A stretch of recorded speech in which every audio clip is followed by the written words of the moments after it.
Do you live with your family? Do you have a problem understanding their rationale or understanding why they make decisions in the way that they do? Today's video explains nuclear families. Let's get into it.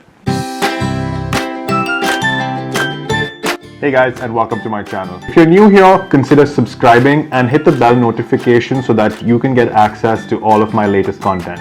Today's topic of discussion is nuclear families.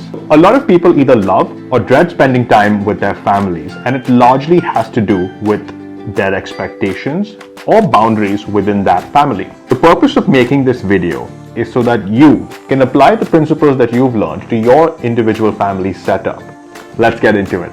So what exactly is a nuclear family? It's a family that's been made by choice. Now, traditionally, a nuclear family always had a man and a woman, and their primary objective here was to make a family which had their goals, their values, and they wanted to do things the way that they always wanted to.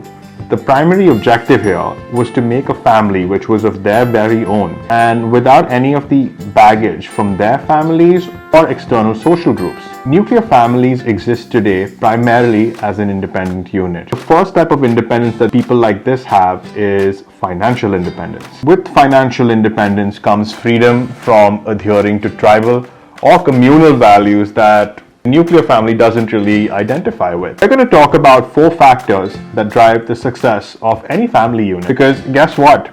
Families do have metrics by which you can tell whether they're successful or not. Let's explore some of these factors to understand this better. Every family member has roles that they have to fulfill. That's why they call it being a family member. If the family member is able to fulfill the role up to the expectations of other family members, he or she is often rewarded or looked up to. In the case of, when people say, oh, what a great dad someone is, or what a great mom someone is, it just means that that person has really lived up to what their idea of being a stellar parent was. There's going to be a level of burnout that comes with doing this job really well and at that particular level. Conflict typically arises whenever the expectations of the role do not match what's actually being delivered. If you think in your head that a really good mom has to do 1, 2, and 3, and she's only being successfully able to deliver point number 1, it's not going to work out really well. In the case of you becoming an adult, what typically happens is that these points get carried over into adulthood as well. If we expect mom to do everything for us when we're young, we're going to expect the same from her when we grow up as well. If dad was always around putting out fires for me as a child, then I'm going to expect him to be around for me and do that for me when I'm an adult as well. Surprise, surprise, mom and dad didn't expect that of you. To summarize, incorrect expectations set as a kid carries over into adulthood. The child expects the same, the parents don't deliver, the child's expectations are shattered, and people are called bad parents. This is a vicious cycle that goes round and round unless you're able to spot the signs in time and know what to do about it. Family roles also apply to children. This is when a lot of kids, especially when they grow up, get sick of fulfilling their role as good children. They just honestly want to grow into the individuals that they always wanted to. This is why a lot of kids leave home and don't come back all that often, because mentally a lot of parents still think that they're children, but in fact they're completely grown up now and they're adults with their own ideas and aspirations and all of that. So there's no reason for a child to hang around any longer if he's still going to be treated like a child. So what's the solution to this problem? Step number 1, when it comes to family, always be kind to each other and try not to be transactional. Step 2, try to see each other as people as opposed to the role that they're trying to fill. For example, by doing this, it makes it simpler to understand that person objectively, and if you understand somebody objectively, their actions become predictable. This makes it simpler and you'll enjoy a deeper relationship with your family. Our second point has to do with a shared reputation. Families love a good reputation. To them, it's a solid metric of how they are performing as a unit.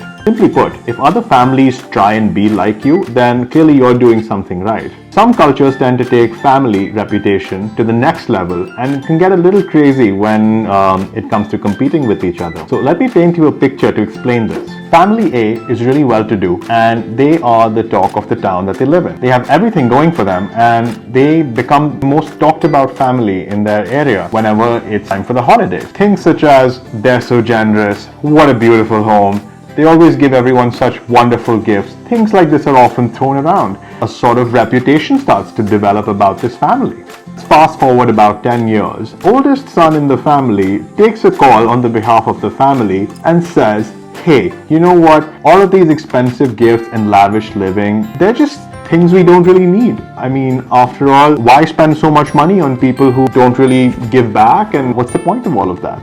This is not surprising, but this is going to be met with a lot of opposition. Simply because it's not really about the money at this point, it's about preserving the reputation that you've built of being a family that gives lavish gifts to people. Older family members might be worried about what would happen if others react to the change negatively and what it would mean to them. Realistically speaking, not a lot. Maybe they'll talk shit behind your back, but who cares? The son of family A thinks of making changes to benefit his family, and he sees this kind of tradition as being wasteful. So he's not wrong either. What would you do? Comment down below. What would you do if you were the parents of family A? What would happen in your culture? Our third point is consistency of environment. This third point is one that older generations love. So the people who founded the nuclear family really want to preserve their family as they built it. After all, there was a reason why they decided to strike out on their own. They had a difference of opinion with their families too. Consistency of environment is a big determinant on the success of planned behaviors and how their family will continue doing the things that they always did well into the future. There were some things that were set in place, such as a routine or tradition, or other things that defined how things were traditionally done in that specific home. These are called planned behaviors. Planned behaviors refer to culture, tradition, or familial bonding. In a nutshell, the more they are able to keep the holiday season and the activities done during this time as similar to how things were the previous year, the more they're likely to pass it on to their kids. It's a matter of pride for families to be able to deliver upon the steadfastness of the family home for younger generations as well. In families that experience estrangement in some capacity, and this could be the death of a parent or a divorce, traditions and behaviors that bonded everyone quickly begin to deteriorate unless some amount of effort is made by existing family members who are in an influential position. And this is primarily to preserve it or to, better yet, reinvent it. Our fourth point is resource management.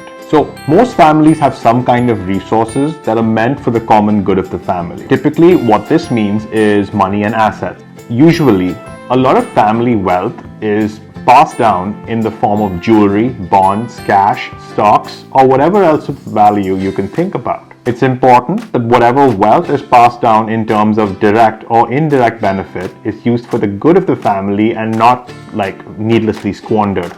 Families too feel the need to safeguard their interests by teaching their children about money and finances in the event there is a loss in the family. This kind of safeguarding helps people prepare their children and their families to preserve their wealth for generations to come. For those of you watching, I'm not saying your family has to be rich. It could be literally anything of value that a previous generation left for you.